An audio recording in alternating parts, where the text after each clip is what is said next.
आशा भगवती व्रत की कहानी। एक राजा था। उसके 2 पुत्रियां थी। उनका नाम गौरा और पार्वती था। एक दिन राजा ने अपनी दोनों पुत्रियों से पूछा, तुम किसके भाग्य का खाती हो? पार्वती ने कहा, मैं अपने भाग्य का खाती हूँ। गौरा ने कहा, मैं आपके भाग्य का खाती हूँ।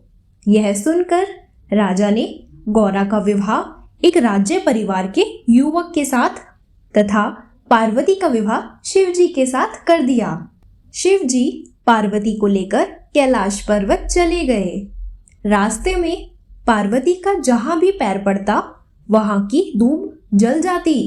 इसको देखकर शिवजी ने ज्योतिषियों से पूछा कि जहां भी पार्वती जी पैर रखती है वहां की धूप भस्म हो जाती है। पंडितों ने बताया कि ये अपने पीहर जाकर आशा भगवती का व्रत उद्यापन करे तो इसका दोष मिट जाएगा। पंडितों के बताने पर शिवजी और पार्वती जी अच्छे अच्छे मूल्यवान वस्त्र धारण कर एवं गहने पहनकर पार्वती जी के पीहर चल दिए। रास्ते में इन्होंने देखा कि एक रानी के बच्चा होने वाला है। उसके कष्ट को देखकर पार्वती ने शिवजी से कहा कि मेरी कोख बंद कर दो। शिवजी ने कहा कि अपनी कोख मत बंधवाओ, अन्यथा बाद में पछताओगी। यह कहकर आगे चले तो देखा कि एक घोड़ी के बच्चा हो रहा है। उसका भी कष्ट देखकर पार्वती ने अपनी कोख बांधने की हट पकड़ ली। अंत में शिवजी ने पार्वती जी की कोख बंद कर दी और वे आगे की ओर चल दिए। पार्वती की बहन गौरा अपने ससुराल में बहुत दुखी थी। इधर पार्वती के अपने मायके पहुंचने पर मायके वालों ने पार्वती को पहचानने से इनकार कर दिया। तो पार्वती ने अपना नाम व पूर्व की बातें राजा को कही तो राजा ने पार्वती से पुनः पूछा कि तुम किसके भाग्य का खाती हो? तो पार्वती ने उत्तर दिया, मैं अपने भाग्य का खाती हूँ।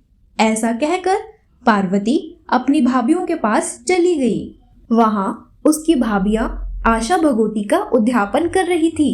तब पार्वती बोली कि मेरे उद्यापन की कोई तैयारी नहीं है, नहीं तो मैं भी उद्यापन कर देती। तब भाभियां बोली, तुम्हें क्या कमी है? तुम शिवजी से कहो, वे सब तैयारी कर देंगे। तो पार्वती ने शिवजी से उद्यापन सामग्री लाने को कहा। तब शिवजी ने अंगूठी देते हुए कहा, इससे जो भी मांगोगी वह तुम्हें मिल जाएगा। पार्वती जी ने उस मुद्रिका से उद्यापन की सामग्री मांगी। मुद्रिका ने तुरंत सभी सामग्री दे दी। सबने मिलकर व्रत किया और धूमधाम से उद्यापन कर दिया। ससुर ने शंकर जी को भोजन करने बुलाया। भोजन में अनेक मिठाई खाने को दी। यह देखकर सब कहने लगे कि पार्वती को भिखारी के साथ ब्याह दिया था, परंतु वह तो अपने ही भाग्य से राज्य कर रही है। शंकर जी ने सब रसोई की वस्तुएं खाकर समाप्त कर दी। रसोई में थोड़ी सी सब्जी बची थी। पार्वती जी ने उसी सब्जी को खाकर पानी पीकर पति के साथ अपने घर को चल दी। इसके बाद आगे चलने पर जो दूब सूख गई थी वह हरी हो गई।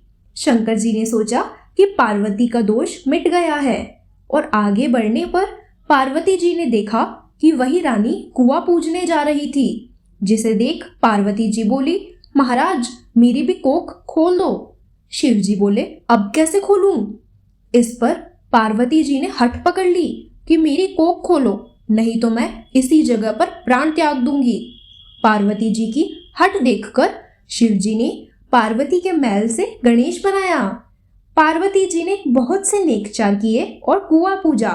पार्वती जी बोली कि मैं तो सुहाग बांटूंगी। तो सब जगह शोर मच गया कि पार्वती जी सुहाग बांट रही है, जिसको लेना है ले लो। सब दौड़ दौड़ कर सुहाग ले गई। इस प्रकार किसी को भी पार्वती जी ने निराश नहीं लौटाया।